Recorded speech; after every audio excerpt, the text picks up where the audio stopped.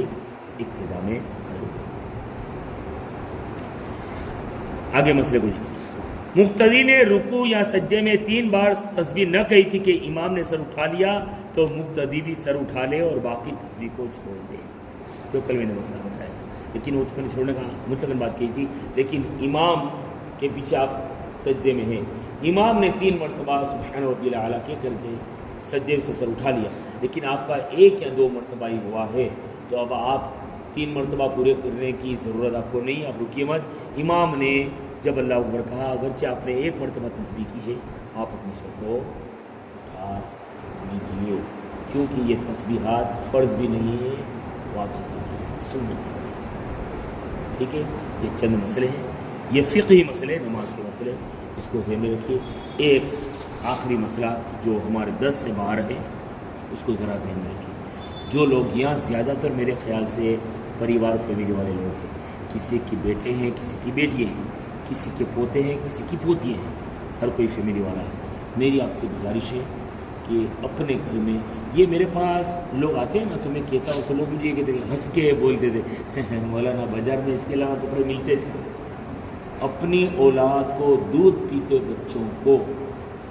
گڈلے والے اور کارٹون والے کپڑے پہننے سے بچائیے۔ اس کا 2 نقصان ہے، ایک تو یہ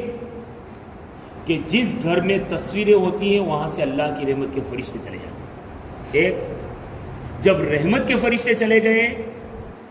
تو پھر وہاں شیطان گھر کر جائیں گے، اب وہ آپ کے بچے بول نہیں سکتے، اس لیے وہ آپ کے بچوں پہ قابض ہو جائے گا وہ شیطان، اور جب آپ کے بچوں پہ شیطان قابض ہو جاتے ہیں نا تو پھر کیا ہوتا ہے جانتے ہیں آپ، وہ شیطان رات دن ان کے ساتھ میں رہتے ہیں، تو پھر آپ کے بچے بڑے ہوں گے نا تو کبھی دلدار بچے پیدا نہیں ہوں گے، پھوسے بچے پیدا مطلب آپ کے بڑے ہونے کے بعد آپ کے بچے کلیجے والے نہیں ہوں گے، وہ پھوسے ہوں گے، پھوسے مطلب سمجھتے ہیں نا، بات پہ ڈرنے والے، اور مومن قوم کبھی ڈرنے والی نہیں ہوتی ہے، اور آج ہماری نسلیں جو کمزور ہو رہی ہے نا اس کی ایک وجہ یہ بھی ہے، انگریزوں نے ہر طریقہ استعمال کر لیا ہے قوم مسلم کو کمزور کرنے کے لیے، جوانوں کو کمزور کرنے ٹی وی دے دی، موبائل دے دیے، بچوں کو کمزور کرنے کے لیے گڈلوں والے کپڑے دے دیے، اور یہ ساری کے ساری چیزیں انہوں نے کی ہے ہماری کتابوں سے۔ آج انگریزوں کی لائبریریوں میں کوئی انگریزوں کی لکھی ہوئی کتابیں آپ کو نہیں ملے گی، سیرت رسول کی کتابیں ملے گی اور صرف تفسیر اور حدیثوں کی کتابیں ملے گی۔ تو اس چیز کا یہ ایک بات کو سمجھیں یا مسئلے کو سمجھیں تو کوئی بھی سمجھے، اس چیز سے اپنے آپ کو بھی روکیے، خاص کر کے میرے نوجوان وہ پوسٹر والے کپڑے پہنتے ہیں نا، وہ دیگر چیزیں ہیں جیسے کوئی مینارہ وغیرہ ہوتا ہے، نہیں کوئی جو کیا بولتے ہیں اس کو، وہ چائنا کا ٹاور ہوتا ہے، نہیں اس کے بات الگ ہے، میں جاندار کی بات کر رہا ہوں جس کے اندر جیو ہوتا ہے، جیسے ساوج ہے، لپڑا ہے، یہ گڈے ہیں، یہ گڈی کا ہے، اس کی میں بات کر رہا ہوں، ورنہ عام اگر پوسٹر والے اگر پہنتے سادے پوسٹر والے تو اس کا انکار نہیں ہے، لیکن اس سے 2 چیز کا نقصان ہے، اور زیادہ تر جس میں یہ گڈلے والے کپڑے وغیرہ پہنے جاتے ہیں اس میں دیکھیے گا گھروں میں سے برکت بھی اڑے گی، اس لیے کہ رحمت چلی گئی تو برکت بھی گئی، یہ ذہن میں رکھیے۔ اور پھر اس کا ریزن کیا ہوتا ہے جانتے ہیں آپ، جب گڈلے والے کپڑے پہنتے ہیں نا، بچوں کو پہناتے نا، تو پھر ریزن کیا ہوتا ہے، کبھی کبھار شیطان اس طریقے سے بچوں کو ڈرا دیتا ہے کہ بچے پوری رات کرتے رہتے، ماں باپ بھی پریشان اور پڑوسی بھی پریشان۔ اب وہ بچہ بول تو نہیں سکتا ہے کہ سامنے مجھے کچھ نظر آ رہا ہے، مجھے کچھ دکھ رہا ہے، اب پوری رات وہ بچے روتے رہتے ہیں، تو آپ مجھے بتائیے کتنے نقصانات ہیں اس کے، کتنے نقصان ہیں، اور شیطان سوار ہو گئے نا ان کے اوپر۔ تو پھر